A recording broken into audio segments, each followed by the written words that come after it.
ರಾಜಕೋಶಾದಿಗಳನ್ನು ಕಳೆದುಕೊಂಡು ಸೈನ್ಯದ ಸಹಾಯವಿಲ್ಲದೆ ಆ ಪಾಂಡವರು ರಾಜಕೀಯ ಇಲ್ಲದಂತೆ ಅರ್ಧ ರಾಜ್ಯವನ್ನು ಕೇಳಿದರಂತೆ. ಅರಣ್ಯದಲ್ಲಿ ಅನಾಗರಗಳನ್ನು ವಾಸ ಮಾಡಿಕೊಂಡಿದ್ದ ಅವರ ಸ್ಥೈರ್ಯ, ಅಟ್ಟಹಾಸ ಸ್ಥಿತಿಯನ್ನು ನೋಡಿದಿರಾ? ದುರ್ಯೋಧನ, ಪಾಂಡವರಿಗೆ ಅರ್ಧ ರಾಜ್ಯವನ್ನು ಕೊಡದೆ ಹೋದರೆ ಯುದ್ಧವು ಸಿದ್ಧವಲ್ಲವೇ? ತಾತ, ನಮ್ಮ ಬಳಿ 11 ಅಕ್ಷಾಣಿ ಸೈನ್ಯವಿರುವುದು. ಅದರ ಹಿಡಿತ ಸಿಕ್ಕಿದ ಪಾಂಡವರು ಮೋದಿಸಿದ ಆನೆಯ ಕಾಲಿಗೆ ಸಿಕ್ಕಿ ಬಾಳೆ ಹಣ್ಣಿನಂತೆ ಸಹೋದರ ದುಶ್ಯಾಸನ, ಅಗ್ರಜ, ಪಾಂಡವರ ರಣಜ್ಞವನ್ನು ಪ್ರಾರಂಭಿಸಿ ಸರಿಯಾದ ಕರ್ಮೋಪದೇಶಕನ್ನೇ ಯಾರು? ನಮ್ಮ ಅಂಗರಾಜನಾದ ವೀರ ಕರ್ಣನಿಲ್ಲವೇ ಅಗ್ರಜ? ದುರ್ಯೋಧನ, ಪೂಜ್ಯರಾದ ಭೀಷ್ಮ ದ್ರೋಣಾದಿಗಳೇ ಅವರ ಕೈ ಕೆಳಗೆ ಬೆಳೆದ ನಮಗೇಕ ವಿಚಾರ? ಚಕ್ರವರ್ತಿಗೆ ಜಯವಾಗಲಿ. ಚಾರವೇ ಸಮಾಚಾರವೇ? ಶ್ರೀಕೃಷ್ಣ ಪರಮಾತ್ಮರು ಬರುತ್ತಿರುವರು. ಪುರುಷೋತ್ತಮರು ಬರುತ್ತಿರುವವರೇ, ಬರಲಿ ಬಿಡಿ, ಬರಲಿ. ಬಹಳ ಸಂತೋಷವಾಯಿತು. ಶ್ರೀಕೃಷ್ಣ ಪರಮಾತ್ಮರು ಬರುತ್ತಿರುವರೇ, ಬರೈ, ಬಹಳ ಸಂತೋಷ. ಭಗವಂತನಾದ ಶ್ರೀಕೃಷ್ಣ ಪರಮಾತ್ಮರು ಬರುತ್ತಿರುವರು. ಬಹಳ ಯಾರು? ರಾಜಾದಿರಾಜ ಪುರಶ್ರೇಷ್ಠನಾದ ನಾನಿರುವಲ್ಲಿ ಹೋಗಲ್ಲನು ಪುರುಷತನ. ಯಾವ ಪುರುಷ? ಯಾರಿಗೆ ಪುರುಷತೆ? ನೆಟ್ಟಗೆ ನನ್ನ ಅರಮನೆಗೆ ಬರುವನೆಂದು ಸಕಲ ಸಾಮಗ್ರಿಗಳನ್ನು ಸಿದ್ಧಪಡಿಸಿಕೊಂಡಿದ್ದೇನೆ. ಆದರೆ ಅವನ ಹುಟ್ಟುತ್ತದೆ ಕೂಡ ಸಾರವಾಗಿ ದಾಸಿ ಪುತ್ರನ ಮನೆಗೆ ಹೋದನು. ಎಷ್ಟೇ ಆದರೂ ಗೊಲ್ಲ ಬುದ್ಧಿ ಎಲ್ಲಿ ಓದಿತ್ತು? ಪಾಂಡವರಿಗೆ ಅರ್ಧ ರಾಜ್ಯವನ್ನು ಕೊಡುವಂತೆ ಕೇಳಲು ಶ್ರೀಕೃಷ್ಣ ಪರಮಾತ್ಮನು ರಾಯಭಾರಿಯಾಗಿ ಬರುತ್ತಿರುವಲ್ಲದೆ ನಿನ್ನಲ್ಲಿ ಯಾಚನೆಗಾಗಿ ಬರುತ್ತಿಲ್ಲ. ಯಾರು ಮಾತನಾಡಬೇಕಂದ್ರೆ? ಚಿಕ್ಕಪ್ಪ ಏನು ಹೇಳಿದೆ? ಪಾಂಡವರಿಗೆ ನ್ಯಾಯವಾಗಿ ಅರ್ಧ ರಾಜ್ಯವನ್ನು ಕೊಡಬೇಕು. ಚಕ್ರವರ್ತಿಯಾದ ನಾನು ನಿನ್ನಿಂದ ಕೇಳಿದ್ದು ತಿಳಿದುಕೊಳ್ಳಬೇಕು. ಸಾಕು, ಬಾಯಿ ಮುಚ್ಚು. ದುರ್ಯೋಧನ, ಬಲವಂತನಾದ ನಿನಗೆ ನ್ಯಾಯ ಓದಿನು ಅಥವಾ ನ್ಯಾಯ ರೋಗಿಗೆ ಅಪತ್ಯವು ರಕ್ಷಿಸಿದಂತೆ ಪಥ್ಯವು ಎಂದು ಊರಿಸಿದ್ದಿಲ್ಲ. ನಿನ್ನ ಮರಣ ಕಾಲವು ಸಮೀಪಿಸುವುದರಿಂದ ನಿನ್ನ ಬುದ್ಧಿಯು ಈ ರೀತಿ ವಿಕಲ್ಪವಾಗುತ್ತಿದೆ.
ವೀರರಿಂದ ಪರಿಣತನಾದ ಈ ಚಕ್ರವರ್ತಿ ದಾಸಿ ಪುತ್ರನ ನೀತಿ ವಚನವು ನನಗೆ ಅನಾವಶ್ಯಕ.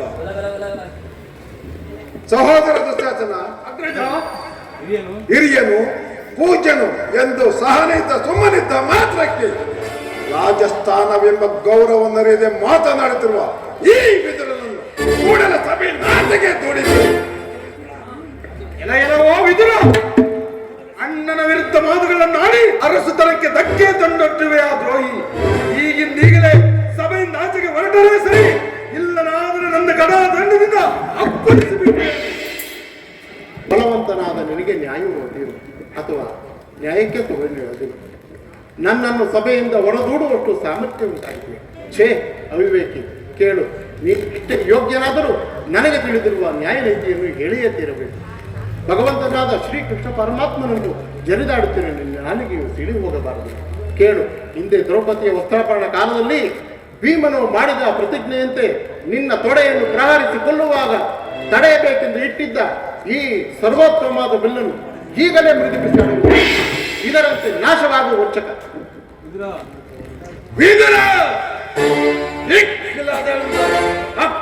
ಹತ್ತಿರಕ್ಕೆ ಕರೆತಂದು ಅಕ್ಕರಿಂದ ಪುರಸ್ಕರಿಸಕ್ಕೆ ದುರ್ಯೋಧನ, ಪೂಜ್ಯರಾದ ವಿದುರ ಮಹಾಶಯರನ್ನು ಅಪಹಾಸ್ಯಕ್ಕೀಡು ಮಾಡಿ ಸರ್ವೋತ್ತಮವಾದ ಬಿಲ್ಲಿನ ಸಹಾಯವನ್ನೇ ಕಳೆದುಕೊಂಡಿಯಲ್ಲ. ಈ ವಿದುರನು ನಿನ್ನ ಸಹಾಯಕ್ಕೆ ನಿಂತಿದ್ದರೆ 3 ಲೋಕದಲ್ಲಿಯೇ ನಿನ್ನನ್ನು ಜಯಿಸುವುದೇ ಇಲ್ಲದಂತಾಗಿತ್ತು. ಕಾರಣ ಈತನ ಗೊಡ್ಡೆ ಬೆದರಿಗೆ ನೀನೇ ಎದುರಾಗೋದಿ ಹಾಗಲ್ಲ, ಹೇಳುವನ ಕೇಳು. ಧರಣಿಗೆ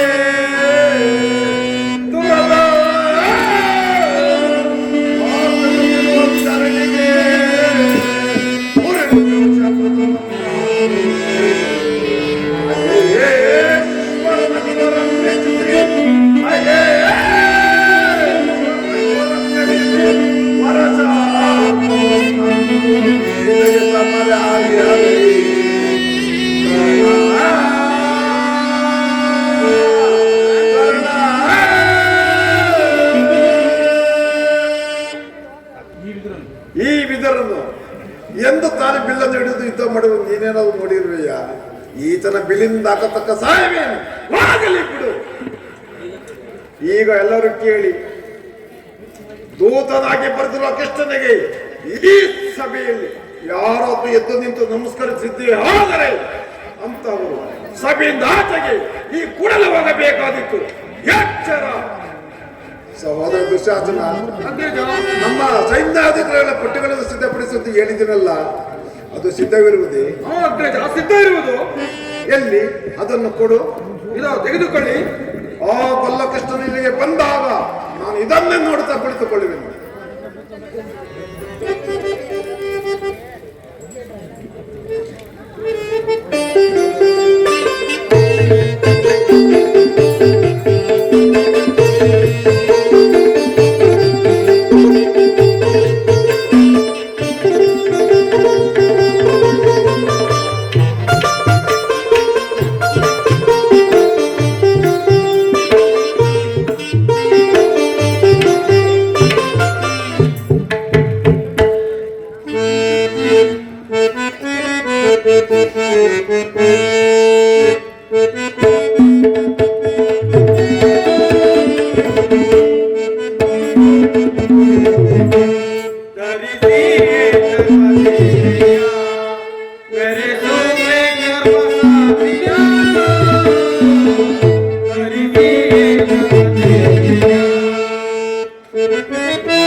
ದುರ್ಯೋಧನು ಎಷ್ಟು ದುರಾಂಕಾರದಿಂದ ಮೆರೆಯುತ್ತಿರೋನಲ್ಲ. ಪರಮ ಪೂಜ್ಯರಾದ ಭೀಷ್ಮ ದ್ರೋಣಾದಿಗಳು ಎದ್ದು ನಿಂತು ನಮಸ್ಕರಿಸುವಾಗ ಈತನು ಕಣ್ಣೆತ್ತಿಯೂ ಸಹ ನೋಡದೆ ಕುಳಿತಿರೋನಲ್ಲ. ಇರಲಿ,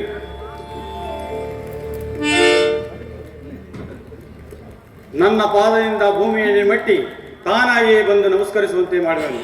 ಯೋಗಮಾಯೆ ಜಾಗೃತಳ.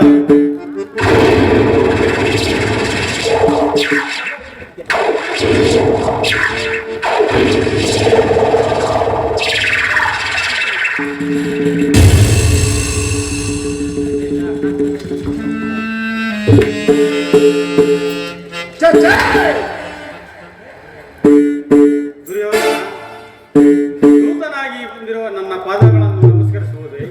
ನಾನೇ ನಿನ್ನ ಬಳಿ ಬರುತ್ತಿದ್ದೀನಲ್ಲ. ಕೃಷ್ಣ, ನೀನು ಬಂದಿರುವುದು ದೂತನಾಗಿ. ಕೃಷ್ಣ, ದೂತನಾಗಿ ಬಂದಿರುವ ನಿನ್ನಲ್ಲಿ ಭೂತ ಲಕ್ಷಣಗಳು ಇರುವವ ಇಲ್ಲವೋ ಎಂದು ಪಾದದಿಂದ ಮಸ್ತಕದವರೆಗೆ ಪರೀಕ್ಷಿಸಿದ ಮಾತ್ರ ನಾನು ನಿನಗೆ ನಮಸ್ಕರಿಸಿದ್ದೆಂದು ಹೆಮ್ಮೆಗೊಳ್ಳಬೇಡ. ಹಾಗೊಂದು ವೇಳೆ ನಮಸ್ಕರಿಸಿದ್ದೆ ಆದರೆ ಈ ಭೂಮಾತೆಗೆ ಎಂದು ತಿಳಿ, ನಿನಗಲ್ಲ.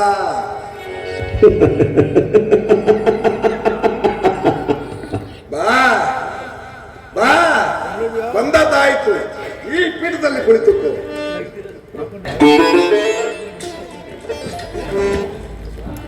ಕೃಷ್ಣ, ನೀನು ನರ್ತನವೆಂದರೆ ನಿಮ್ಗೆ ಬಲು ಇಷ್ಟ ಅಲ್ಲ? ಹೌದು ದುರ್ಯೋಧನ. ನೀನು ಗೋಪಿಕಂದನೆಯರ ನರ್ತನವನ್ನು ನೋಡಿ ಬಹಳ ಬೇಸರವಾಗಿರೋದಲ್ಲವೇ? ಇರಬಹುದು. ಈಗ ನೋಡು ನಮ್ಮ ರಾಜ ನರ್ತಕಿಯರ ನರ್ತನವನ್ನು, ನಮ್ಮ ರಾಜ ನರ್ತಕಿಯರನ್ನು ಬರಮಾಡಿ Thank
you.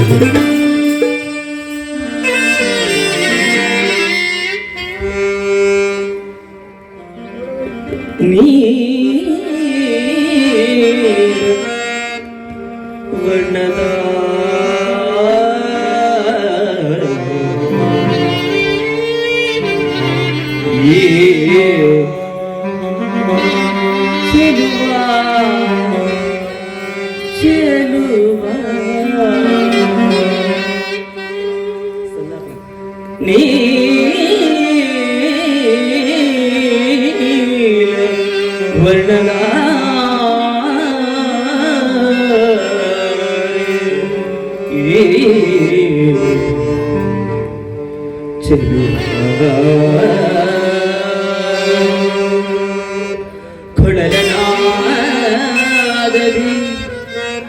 ಕೊಳಲನಾದದಿ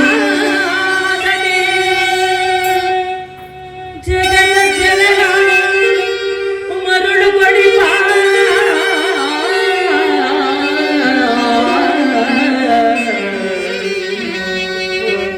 ಕೃಷ್ಣ ಕೃಷ್ಣ ಕೃಷ್ಣ ಮುರಾರಿ ಕೃಷ್ಣ ಮುರಾರಿ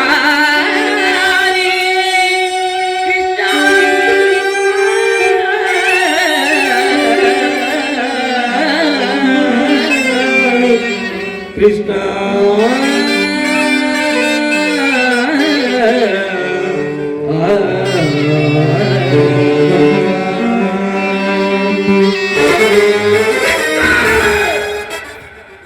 ಕ್ಷಮಿಸಿ ನನ್ನ ಪ್ರಭು. ಕೃಷ್ಣ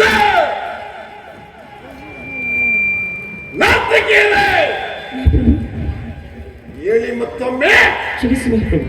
ಭೀಮನಿಗಿವನು ಕಡುಬೈರಿ ನಮ್ಮ ಪುರದೊಡೆಯ ಗದಧಾರಿ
ಸಭೆಗೆ ಬಂದ ಮುಖ್ಯ ಉದ್ದೇಶವೇನೆಂಬುದನ್ನು ತಿಳಿಸಬಹುದು. ತಿಳಿಸುವೆನು. ಪರಮ ಪೂಜ್ಯರಾದ ಆಚಾರ್ಯರೇ, ಗುರುವೃದ್ಧರೇ, ಕೌರವ ಪಕ್ಷಿಯರೇ, ನಾನಿಂದು ಪಾಂಡವರ ರಾಯಭಾರಿಯಾಗಿ ಇಲ್ಲಿಗೆ ಬಂದಿರುವೆನು. ಅವರು ಕಳಿಸಿರುವ ಸಂದೇಶವನ್ನು ನಿಮ್ಮ ಮುಂದಿಡುವುದೇ ನನ್ನ ಅಭಿಮತ. ಕುರು ಪಾಂಡವರ ರಾಜಕಾರ್ಯ ವ್ಯವಸ್ಥೆಯು ಇಲ್ಲಿ ನಿರ್ಣಯಿಸಲ್ಪಡಬೇಕಾಗಿದೆ. ನಾನು ನಿಮ್ಮ ಮುಂದಿಡುವ ಪ್ರಶ್ನೆಗಳನ್ನು ಅನುಗ್ರಹಿಸಿ ಗಮನಿಸಬೇಕಾಗಿದೆ. ಈ ವಿಷಯದಲ್ಲಿ ಉಪೇಕ್ಷೆ, ಪಕ್ಷಪಾತ, ಅಸಂಬದ್ಧ ಪ್ರಲಾಪ, ಕಾತುರ ಮುಂತಾದ ಭಾವನೆಗಳನ್ನು ತ್ಯಜಿಸಿ ತೀರ್ಪನ್ನು ಕೊಡಬೇಕಾಗಿದೆ. ಆ ರೀತಿ ನೀವು ಮಾಡದೇ ಇದ್ದಲ್ಲಿ ಮುಂದೆ ಆಗಬಹುದಾದ ಅನರ್ಥಗಳ ನೀವೇ ಕಾರಣರಾಗುವಿರಿ. ನಿಮ್ಮ ಮುಂದಿಡುವ ಪ್ರಶ್ನೆಯು ಸಮಗ್ರ ಭಾರತದ ಕ್ಷತ್ರಿಯ ರಾಜರಾದ ನಾಸ್ತಿತ್ವಗಳನ್ನು ನಿರ್ಣಯಿಸುವುದೆಂದು ಈಗ ತಿಳಿಯಿರಿ. ಕಪಟ ಯುದ್ಧದಲ್ಲಿ ಪರಾಜಿತರಾದ ಪಾಂಡವರು 12 ವರ್ಷ ವನವಾಸ, 1 ವರ್ಷ ಅಜ್ಞಾತ ವಾಸವನ್ನು ಮುಗಿಸಿಕೊಂಡು ಹಸ್ತಿನಾವತಿಗೆ ಹಿಂದಿರುಗಿರಲ್ವೇ? ನೀವು ಅವರ ಮೇಲೆ ತೋರಿದ್ದ ಬಾಲ್ಯದಿಂದ ದೀರ್ಘ ವೈರತ್ವವನ್ನು ಮರೆತು ಯಾಚಿಸುತ್ತಿರುವಾಗ ಇವೆಲ್ಲಕ್ಕಿಂತಲೂ ಮಿಗಿಲಾಗಿ ತುಂಬಿದ ರಾಜಸಭೆಯಲ್ಲಿ ದ್ರೌಪದಿಯ ವಸ್ತ್ರಾಪಹರಣ, ಮುಂತಾದ ಮಹಾಪಾಪಗಳನ್ನು ಮನ್ನಿಸಿ ತಮಗೆ ಬರಬೇಕಾದ ಅರ್ಧ ರಾಜ್ಯವನ್ನು ಕೊಡುವಂತೆ ಕೇಳಲು ನಿಮ್ಮಲ್ಲಿ ಯಾಚಿಸುತ್ತಿರುವಾಗ ಇಂತಹ ಸುಸಮಯವನ್ನು ವ್ಯರ್ಥಗೊಳಿಸದೆ ಅವರ ಶಾಂತಿ ಸಂಧಾನಕ್ಕೆ ಸಮ್ಮತಿಸಿ.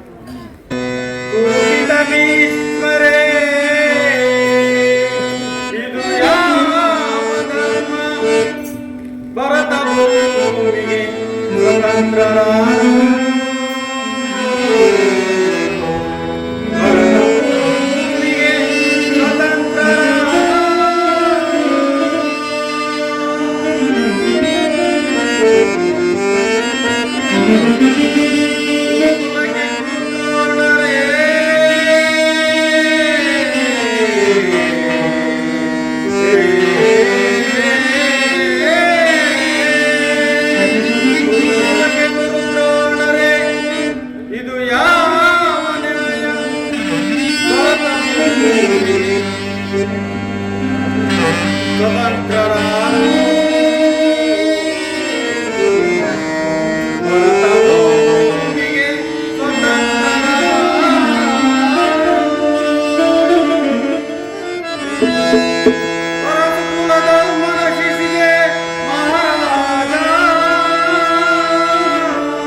ಅವರು ಕಳಿಸಿರುವ ಸಂದೇಶದೊಂದಿಗೆ ಮುಂದಿನ ವಿಚಾರಗಳಲ್ಲಿ ಕರ್ತವ್ಯಗಳನ್ನು ನಿರ್ಧರಿಸಬೇಕಾದ ಪೂಜ್ಯರಾದ ನಿಮ್ಮೆಲ್ಲರಿಗೂ ಸೇರಿದೆ.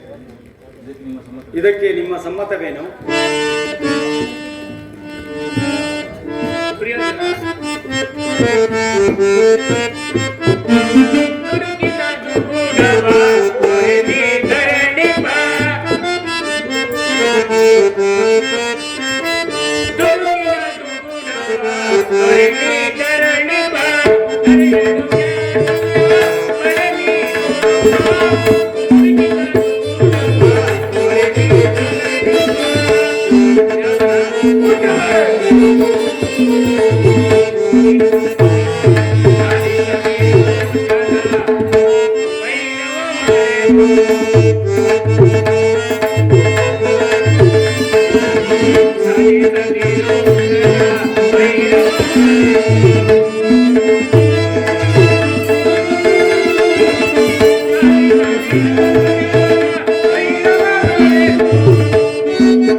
ಧೃತರಾಷ್ಟ್ರ ಪ್ರಿಯ ಪುತ್ರರೇ, ದ್ರೋಣಾದಿ ಪ್ರಮುಖರೇ, ಸಭಾ ಸದರೇ, ಶ್ರೀಕೃಷ್ಣ ಪರಮಾತ್ಮನು ನಿರೂಪಿಸಿದ ರಾಜ್ಯ ಕಾರ್ಯವನ್ನು ನೀವೆಲ್ಲರೂ ಕೇಳಿದರಲ್ಲವೇ? ಅದರಂತೆ ನಡೆಯುವರೆಂದು ನಾನು ನಂಬಿದ್ದೇನೆ. ಹೊಸ ದುರ್ಯೋಧನ, ನೀವು ಶಾಂತಿ ಸಂಧಾನದ ಸುಸಮಯವನ್ನು ನಾವು ವ್ಯರ್ಥಗೊಳಿಸುವುದರಿಂದ ಮುಂದೆ ಅಮೃತವು ವಿಷವಾಗುವುದು. ನೀವು ಪಾಂಡವರು ಸಹೋದರಲ್ಲವೇ? ನಿಮ್ಮಲ್ಲಿ ವೈರತ್ವವೇಕೆ? ದುರಾಭಿಮಾನವನ್ನು ಬಿಟ್ಟು ಅವರಿಗೆ ಸಲ್ಲಬೇಕಾದ ಅರ್ಧ ರಾಜ್ಯವನ್ನು ಕೊಟ್ಟು ಮುಂದೆ ಸೌಖ್ಯದಿಂದ ಬಾಳು. ಇದೇ ನನ್ನ ಅಭಿಮತ.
ದುರ್ಯೋಧನ, ಶಾಂತಿ ಸಂಧಾನಕ್ಕೆ ಬಂದವರನ್ನು ಸಮರೋತ್ಸಾಹಿಗಳನ್ನಾಗಿ ಮಾಡಬೇಡಿ. ಇದೀಗ ಸಂಧಿಗೆ ಸಮಯ. ಅದನ್ನು ಹಠದಿಂದ ಕಳೆದುಕೊಳ್ಳಬೇಡಿ. ಪಾಂಡವರೇನು ಅಂದೇರಿ, ನಿಮ್ಮ ಚಿಕ್ಕಪ್ಪನ ಮಕ್ಕಳಲ್ಲವೇ? ಆದ್ದರಿಂದ ಈ ರಾಜ್ಯದ ಮೇಲೆ ನಿಮಗೆಷ್ಟು ಅಧಿಕಾರ ಇದೆಯೋ ಪಾಂಡವರಿಗೂ ಅಷ್ಟೇ ಅಧಿಕಾರ ಇದೆ. ಶ್ರೀಕೃಷ್ಣ ಪರಮಾತ್ಮ ಮಾತಿನಂತೆಯೇ ಪಾಂಡವರಿಗೆ ಸಲ್ಲಬೇಕಾದ ಅರ್ಧ ರಾಜ್ಯವನ್ನು ಕೊಟ್ಟು ಅವರನ್ನು ಆಧರಿಸಿ. ಇದೇ ನನ್ನ ಅಭಿಮತ.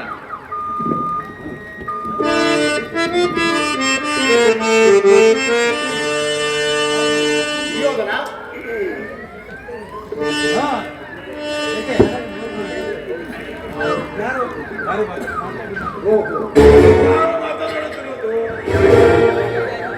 ಚಿಕ್ಕಪ್ಪ ವಿದರಾಮಾಶಯ,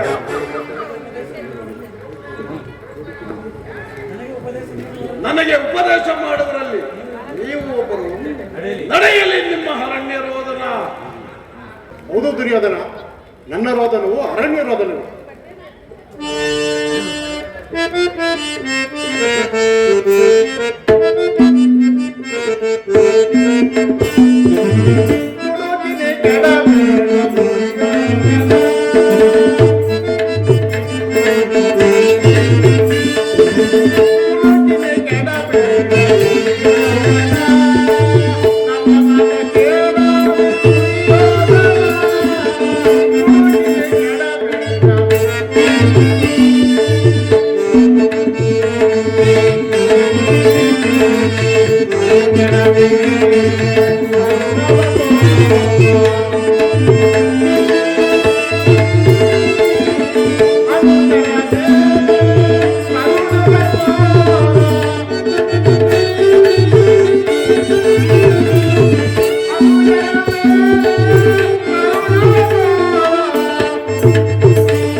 ನಿನ್ನಂತವರಿಗೆ ಸದುಪದೇಶ ಮಾಡಬಾರದೆಂದು ದೊಡ್ಡವರು ಹೇಳಿದ್ದಾರೆ. ಏನು ಮಾಡಲು? ಕೆಡವರನ್ನು ಕಂಡಾಗ ವಿವೇಕ ಹೇಳುವುದು ನಮ್ಮಗಳ ಕರ್ತವ್ಯ. ನಾನೀಗ ಸುಮ್ಮನಿದ್ದರೆ ಅನರ್ಥವು ಸಂಭವಿಸುವುದು. ದುರ್ಯೋಧನ, ಪಿತಾಮಹ ಭೀಷ್ಮರು, ಗುರುದ್ರೋಣರು, ಪರಮಾತ್ಮನಾದ ಶ್ರೀಕೃಷ್ಣ ಪರಮಾತ್ಮನು ಹೇಳಿದ್ದಕ್ಕಿಂತ ನಾನೇನು ಹೆಚ್ಚಿಗೆ ಹೇಳಲಾರೆ. ಇಡೀ ರಾಜ್ಯವನ್ನೆಲ್ಲ ನೀನೇ ಅನುಭವಿಸು. ನಿನ್ನ ಇಚ್ಛೆ ಇದ್ದಷ್ಟಾದ ಭೂಮಿಯನ್ನು ಆ ಪಾಂಡುಸುತರಿಗೆ ಕೊಡು ದುರ್ಯೋಧನ. ಇದೇ ನನ್ನ ಅಂತಿಮ ಅಭಿಮತ. ಈ ನೀತಿಯನ್ನು ಪಾಂಡವರಿಗೆ ಏಕೆ ಹೇಳಲಲ್ಲೇ? ನಿನಗಾಗಲಿ ಕೃಷ್ಣನಿಗಾಗಲಿ ನನ್ನೊಬ್ಬನೆಲ್ಲ ದೋಷಗಳು ಕಂಡು ಬರುವುದು. ಸಾಕು, ಬಾಯಿ ಮುಚ್ಚು. ಕುಂತಿ ಪುತ್ರ ಪತಿಯಾದ ನೀನು ನಿನ್ನ ದೂತತ್ವವನ್ನು ಬಹು ಶ್ಲಾಘನೀಯವಾಗಿ ಹೇಳಿ ಮುಗಿಸಿದೆ. ಕೃಷ್ಣ ಮಹಾನುಭಾವನಾದ ನೀನು ನಿನ್ನ ದೂತತ್ವವನ್ನು ಬಹಳ ಶ್ಲಾಘನೀಯವಾಗಿ ಹೇಳಿ ಮುಗಿಸಿದೆ. ಆದರೆ ನಿಮ್ಮ ಮರಳ ಮಾತಿಗೆ ಒಡಂಬಡುವ ಬುದ್ಧಿ ನಾವು ಈ ದುರ್ಯೋಧನರಲ್ಲ. ಇದು ಸ್ವಾಭಿಮಾನ ಶೂನ್ಯತೆಯ ಕೊಳಕು ನೀರಲ್ಲ ಕೃಷ್ಣ, ಕೊಳಕು ನೀರಲ್ಲ. ದುರ್ಯೋಧನ, ಇಷ್ಟೊಂದು ಅಪಮಾನವೇ? ಇದು ನಿನ್ನ ದುರಾಗ್ರಹದ, ದುರಹಂಕಾರದ, ದುಸ್ಸಾಹಸದ, ದುರಾಶಯದ ದುರಾಭಿಮಾನವೇ? ವಿಚಾರ ಮಾಡು ಗೌರವೇಶ್ವರ. ಸಾಕು ಮಾಡು ನಿನ್ನ ವಾಗ್ದಾನ. ನಾನು ಅದನ್ನು ಚೆನ್ನಾಗಿ ಬಲ್ಲೆ. ಏನಂದೆ? ನಮ್ಮದು ದುರಾಗ್ರಹದ, ದುರಹಂಕಾರದ,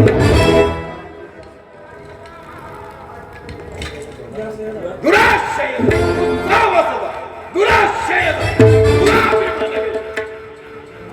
ಆಗಲ್ಲ, ಹೇಳುವುದು ಕೇಳು. ಈ ದುರ್ಯೋಧನನ್ನು ಉಳಿಸಬೇಕೆಂದಲ್ಲವೇ ನಿನ್ನ ಬಡ್ಡ ಬೀಗ. ಅದು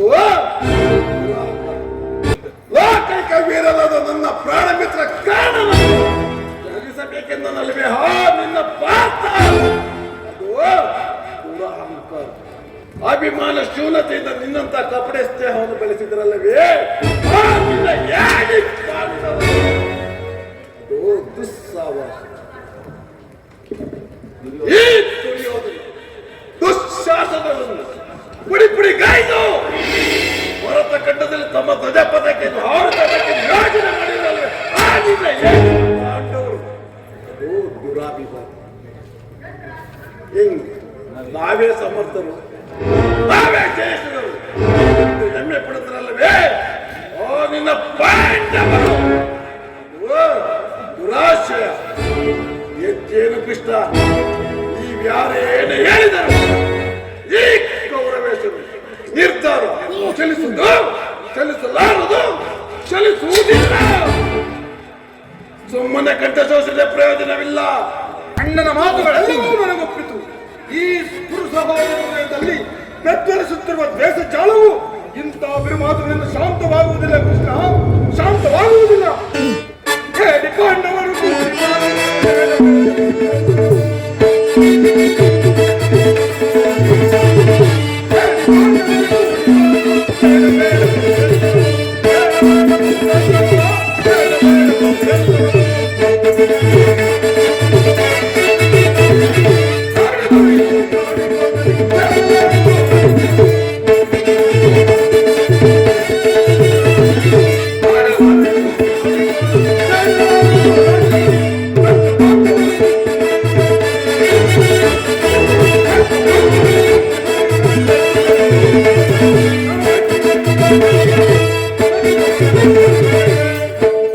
ಕೃಷ್ಣ, ಆ ನಿನ್ನ ಪಾಂಡವರ ಸೇನಾ ಸಮುದ್ರವನ್ನು ಕಲಕಿ ಬಿಡುವುದಿಲ್ಲ. ಗಂಡಗಳಿಗೂ ನಾವುಗಳನ್ನು ತಡಿ ಹೋಗು, ಸಮರಕ್ಕೆ ಸಿದ್ಧವೆಂದು. ಅದರಲ್ಲೂ ಆ ಬಂಡಿಕೋಳನ್ನು ತಿಂದ ಆ ಬಂಡ ಬಕಾಸುರನಿಗೆ ಹೇಳು, ಸದಾ ಸಿದ್ಧವಾಗಿರುವ ಈ ದುಶ್ಯಾಸನದ ಕಥೆ ಅವನನ್ನು ತುಂಡರಿಸದೆ ಬಿಡುವುದಿಲ್ಲ. ಹೋಗು. ಕರ್ಣ, ಇದಕ್ಕೆ ನಿನ್ನ ಅಭಿಮತ? ದುರ್ಯೋಧನ, ದುಶ್ಯಾಸನರ ಅಭಿಮತವೇ ನನ್ನ ಅಭಿಮತವು. ಅರ್ಜುನನ ಮೇಲಿನ ಪಕ್ಷಪಾತದಿಂದ ಅರ್ಧ ರಾಜ್ಯವನ್ನು ಕೇಳಲು ಬಂದಿರುವುದಿಲ್ಲ.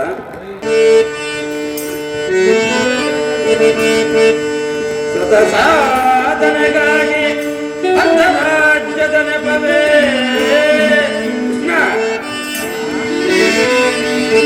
ಸಾಧನೆಗಾಗಿ ಅರ್ಧ ರಾಜ್ಯದ ನೆಪವೇ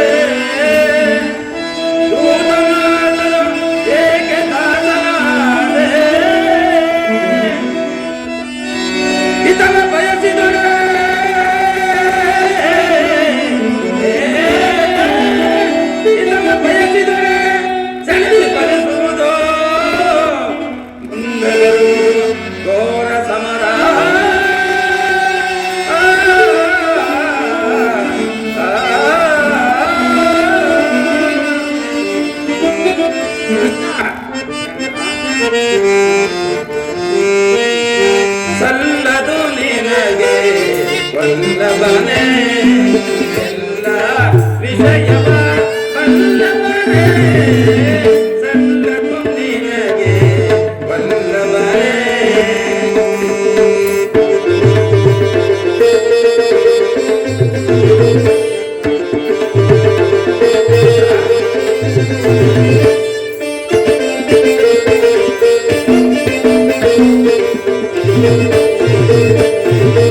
ಪಾಂಡುತನಯನ ಹಿತವನು ಬಯಸುವ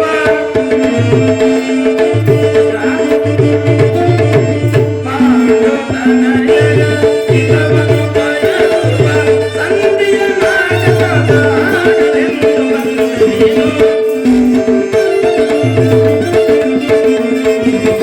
ಸಂಧಿಯ ನಾಟಕವಾಡಲೆಂದು ಬಂದು ನೀನು ಸಲ್ಲದು ನಿನಗೆ ವಲ್ಲಭನೇ ಎಲ್ಲ ವಿಷಯವ ವಲ್ಲಭನೇ ಸಲ್ಲದು ನಿನಗೆ ವಲ್ಲಭನೇ.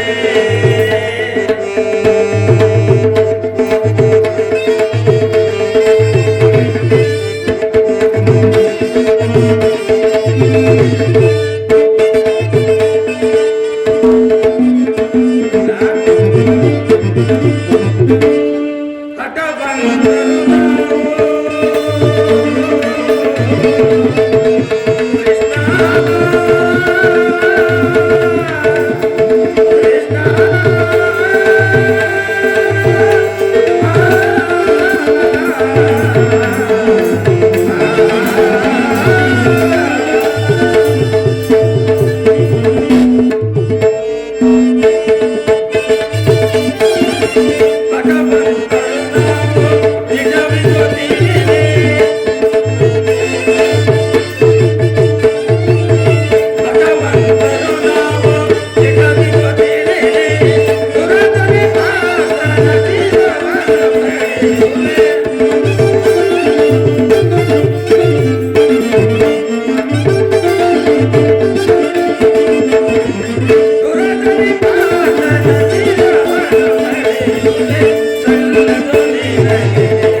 ಅರ್ಜುನ ಮೇಲಿನ ಪಕ್ಷಪಾತ ಬುದ್ಧಿಯಿಂದ ಅರ್ಧ ರಾಜ್ಯವನ್ನು ಕೇಳಲು ಬಂದಿರುವಲ್ಲ ರಾಜೇಂದ್ರ.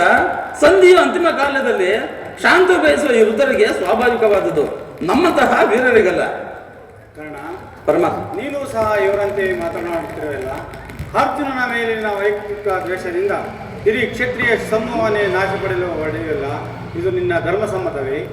ಕೃಷ್ಣ, ಅರ್ಜುನನ ಮೇಲಿನ ಪಕ್ಷಪಾತ ಬುದ್ಧಿಯಿಂದ ಅರ್ಧ ರಾಜ್ಯವನ್ನು ಕೇಳಲು ಬಂದಿರಲಿಲ್ಲ.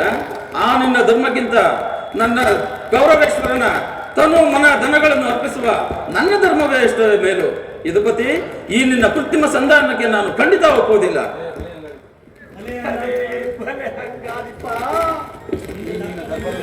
ನಿನ್ನ ದರ್ಪದ ನುಡಿಗಳಿಂದ ಕಂಠವು ಬಿಗಿದ ಆಯಿತು.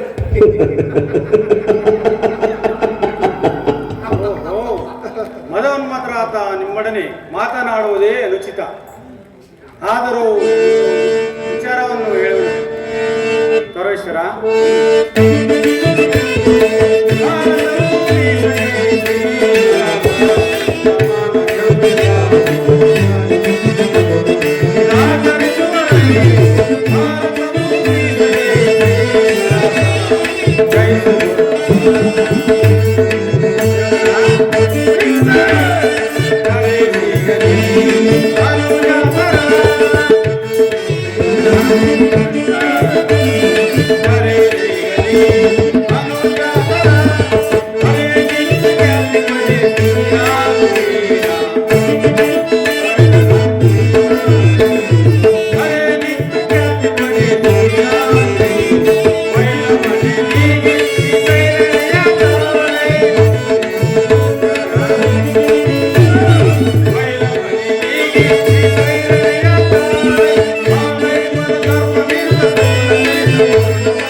ಸಹೋದರನು ಒಂದು ಸಾರಿ ದೃಷ್ಟಿಸಿ ನೋಡು.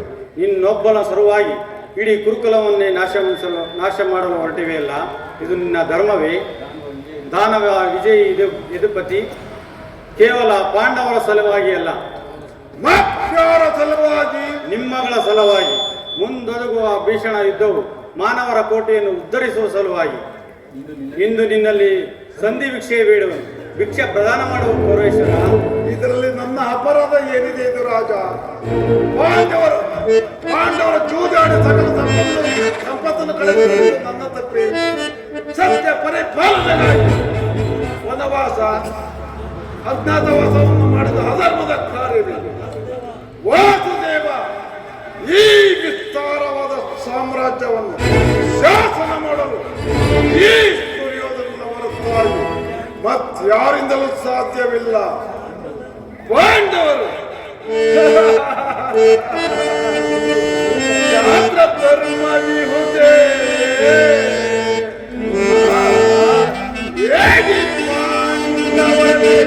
ಕೃಷ್ಣ ಶಾಸ್ತ್ರ ಧರ್ಮವಿಹುದೇ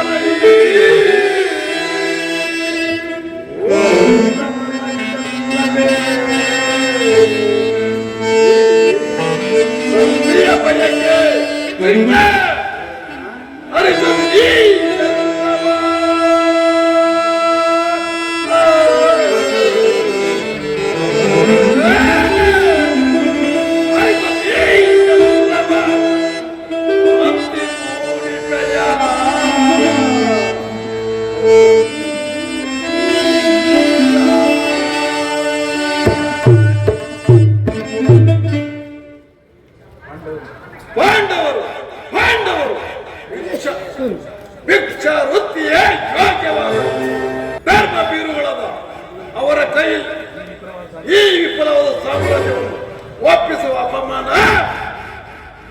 ಆಗದು. ಯುದ್ಧದ ಭಯವನ್ನು ತೋರಿವೆಯ ಜನಾರ್ದನ.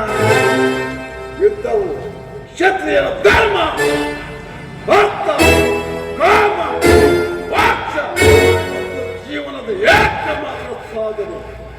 ಯುದ್ಧದ ಸಲುವಾಗಿ ಕ್ಷತ್ರಿಯನೆಂದಿಗೂ ಭಯಪಡಲಾಗದು, ಭಯಪಡುವುದಿಲ್ಲ. ತಿರನಾಗು ದುರ್ಯೋಧನ, ನಿನ್ನ ಅಭಿಷ್ಟವು ಯುದ್ಧವೇ ಆಗಿದರೆ ಅಗತ್ಯವಾಗಿ ಅದನ್ನೇ ಹೊಂದುವೆ. ಭೀಷ್ಮ ದ್ರೋಣಾದಿ ಗುರು ಜನರನ್ನು ನಿರಾಕರಿಸಿದ ನಿನಗೆ ಅನ್ಯಾಯ ಆಚರಣೆಗಳಲ್ಲಿ ಪ್ರವೃತ್ತರಾದ ನಿನಗೆ ಕೀರ್ತಿಯು ಶ್ರೇಯಸ್ಸು ಎಂದಿಗೂ ಲಭಿಸುವುದಿಲ್ಲ. ದುರ್ಯೋಧನ, ನಮ್ಮ ಪಾಂಡವರಿಗೆ ಇಂದ್ರಪ್ರಸ್ಥ, ವ್ರತಪ್ರಸ್ಥ, ವಾರಣಾವತ, ಜಯಂತ, ವಾಸಂತ ಎಂಬ 5 ಗ್ರಾಮಗಳನ್ನಾದರೂ ಕೊಡು. ಅದರಿಂದಲಾದರೂ ಜೀವಿಸಿಕೊಳ್ಳಲಿ. ಏನೆಂದ್ರೆ ಪಾಂಡವರಿಗೆ 5 ಗ್ರಾಮಗಳಿವೆ. ಹಿಂದೆ ಭಿಕ್ಷೆ ಬೇಡಿ ಅಲೆಯುತ್ತಿದ್ದ 50 ಹಳ್ಳಿಗಳು ಸಿದ್ಧವಿರುವವು. ಅಲ್ಲಿಗೆ ಹೋಗಲಿ, ಭಿಕ್ಷಾ ಪಾತ್ರೆಯನ್ನು. ದುರ್ಯೋಧನ, ದುಡುಕಬೇಡ, ದುಡುಕಿ ದುರ್ಗತಿ ಹೊಂದಬೇಡ. ನಮ್ಮ ಭೀಮಸೇನ ಮಹಾವಟ, ಆತನಿಗಾದರೂ ಒಂದು ಗ್ರಾಮವನ್ನಾದರೂ ಕೊಡೆಯ.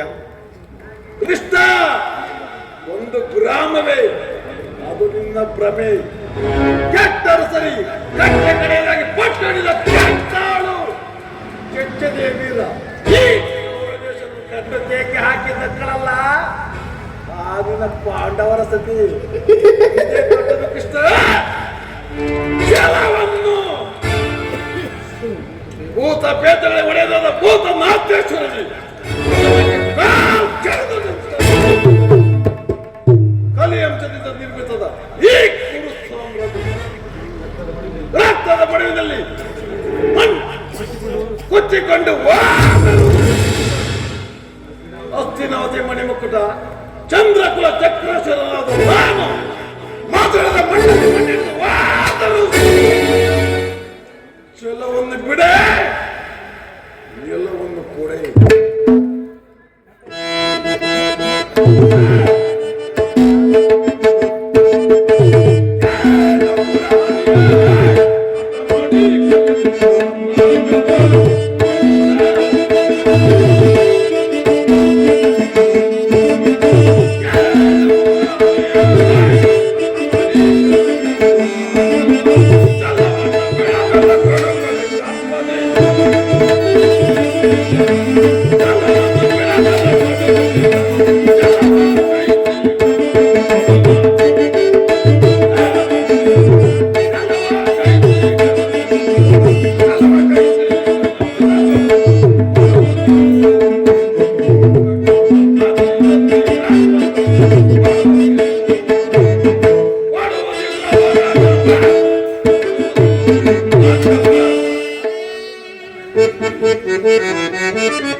ಕೃಷ್ಣ, ನಾನೇನು ನಿನ್ನನ್ನು ಅರಿವಿನೆಂದು ಭಾವಿಸಿದೀಯಾ?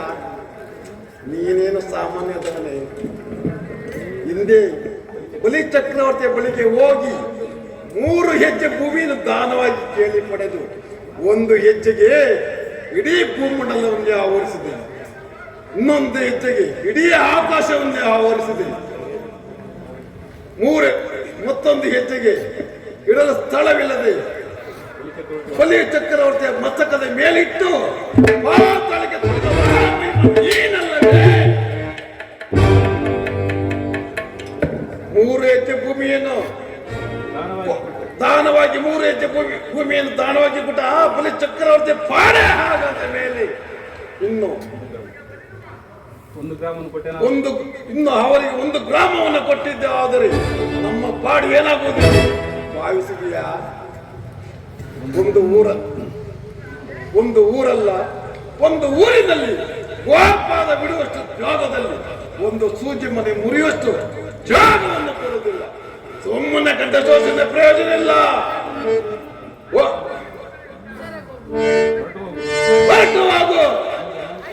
ದುರ್ಯೋಧನ, ಈ ನಿನ್ನ ದುಡುಕತನದಿಂದ ಕುರುವಂಶವೇ ನಾಶವಾಗುವುದು.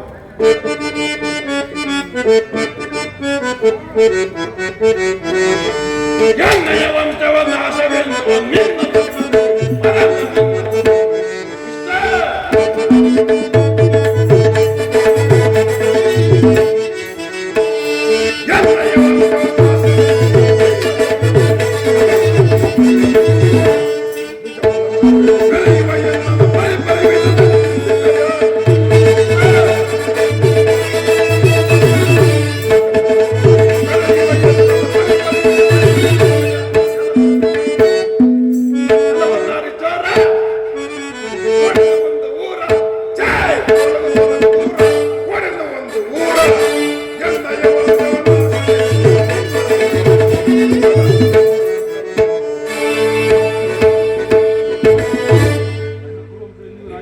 ನನ್ನ ಕುರು ವಂಶವು ಎಂದಿಗೂ ನಾಶವಾಗುವುದು.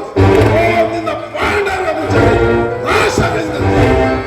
ಪ್ರಜಾ, ಇದು ಕೌರವರ ರಾಜಸಭೆ ಅಲ್ಲ, ಪಾಂಡವರ ಮಿತ್ರಕೂಟ ಎಂದು ಕಾಣುವುದು. ನಿನ್ನ ಅನ್ನವನ್ನು ತಿಂದು ಈ ಗುರುಷ್ಟರಾದ ಇವರು ನಿನ್ನ ನಿಂದೆಯನ್ನು ಹೇಗೆ ಸಹಿಸುತ್ತಿರುವರು ನೋಡುವ ಪ್ರಜಾ. ಸಮಯ ದೊರೆತರೆ ದುರ್ಸವ ಮಾಡುವುದಕ್ಕೂ ಎಸಗುವುದಿಲ್ಲ. ಈ ಸಭೆಯಲ್ಲಿ ನಮಗೆ ಇನ್ನೇನು ಕೆಲಸ? ನಾವು ಹೋಗೋಣ. ಸರಿಯಾಗಿ ಹೇಳಿದೆ ಸಹೋದರ. ಈ ಶತ್ರುಗಳ ಮಧ್ಯೆ ನಮಗೇನು ಕೆಲಸ? ಕಡೆಗೂ ನನ್ನ ಸಂದೇಶವನ್ನು ತಿರಸ್ಕರಿಸಿಬಿಟ್ಟಿಯ ಕುರುಕುಲದ ಕಳಂಕ ಸ್ವರೂಪನೇ. ಪುರಸ್ಕರಿಸಾರದ ಸಂದೇಶಕ್ಕೆ ತಿರಸ್ಕರಿಸಿದು ಅನುಚಿತವೇ ಇದು ವಂಶ ಕಳಂಕ ಸ್ವರೂಪ. ದುರ್ಯೋಧನ, ಈ ನಿನ್ನ ವರ್ತನೆ ಅಕ್ಷಮ್ಯ ಅಪರಾಧ. ಅಪರಾಧಕ್ಕೆ ಶಿಕ್ಷೆ ಅದು ತಾವೇ ನಿರ್ಣಯಿಸಬೇಕು. ಬೇಕಾಗಿಲ್ಲ, ನಾನಾಗಲೇ ನಿರ್ಣಯಿಸಿಬಿಟ್ಟಿದ್ದೇನೆ. ಯಾರಿಗೋ ಮತ್ತಿನ್ಯಾರಿಗೆ? ಸಾರ್ವಭೌಮರಿಗೆ ಏನೆಂದು? ಅದನ್ನು ನನ್ನ ಬಾಯಿಂದ ಕೇಳುವುದೇ ಸಾರ್ವಭೌಮ.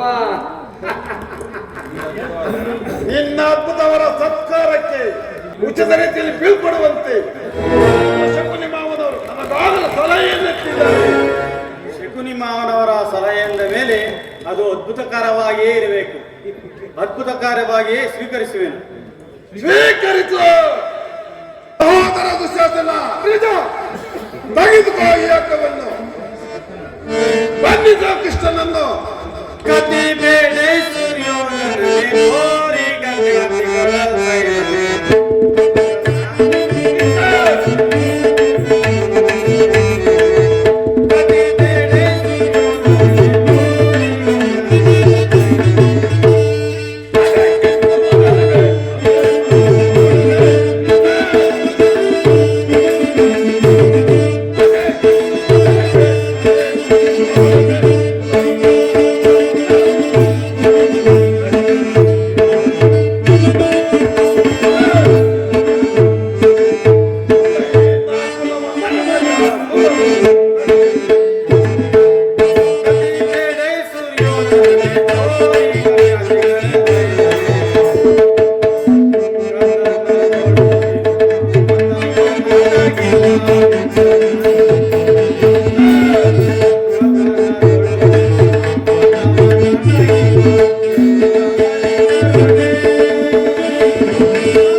ಮಂದಮತಿಗಳಿರ ನಿನ್ನನ್ನು ನಿನ್ನ ಅಂಗಾಂಗಗಳನ್ನು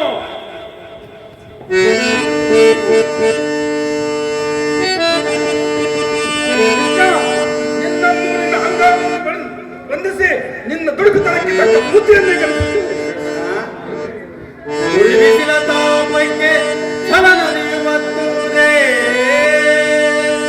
ಸುರಿವ ಸೋಣೆ ಮಳೆಗೆ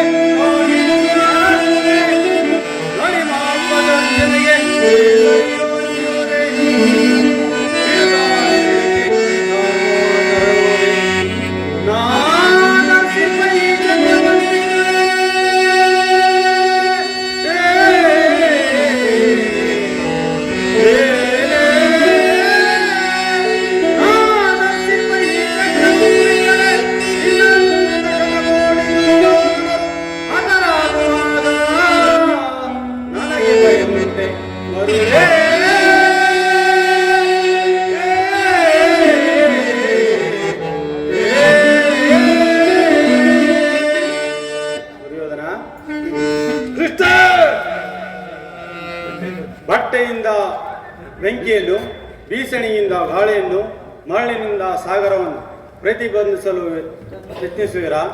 ನಿಮ್ಮಿಂದಾಗದು, ನಿಮ್ಮಿಂದಾಗದು, ನಿಮ್ಮಿಂದಾಗದು. ಈಗ ನನ್ನನ್ನು ಬಂಧಿಸಿ.